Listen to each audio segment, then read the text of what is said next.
meron akong kwento. Lalaki ako at may girlfriend na. Hilig ko ang panonood ng sexy movies. At syempre, Netflix. Bago pa ako magkaroon ng jowa, noong 20 years old pa lang ako, ay may pinamana sa akin ang kuya ko. Ang pinakamalupit na magpapaligaya sa pagkalalaki ko. Ay, ano yan? May pamana? At ito ay ang laptop. At hindi lang ito basta-basta, hindi ito ordinaryong laptop dahil nandun ang pinakatago-tagong folder ng mga Netflix. Outrageous, scandalous, Valdez. Na tanging ako lang ang nakakaalam at ang kuya ko na nagpamana sa akin. Grabe naman yung mga pamanang yan. Tanging ako lang ang nakakaalam. Basta pag ang kwarto ko ay nakalak, ay, ako na ay magrarak-rak.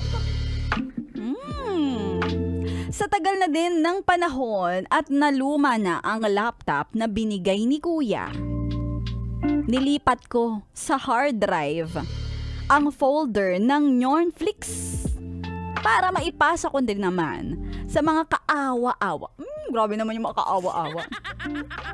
At may matinding pangangailangan.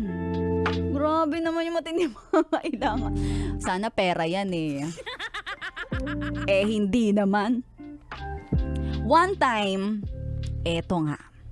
Hiniram ng jowa ko ang hard drive ko. Di niya alam yung tungkol sa mga pinakamalupit na folder na laman ng hard drive na iyon. At sabi ni girlfriend, kokopya lang daw siya ng mga movies na meron ako para aming panoorin. Hinayaan ko naman siya sa paghahanap ng movie na gusto niya. Sabi ko at magsi-CR lang akong sandali. Total naman ay tagong-tago ang aking malulupit na folder ng Netflix.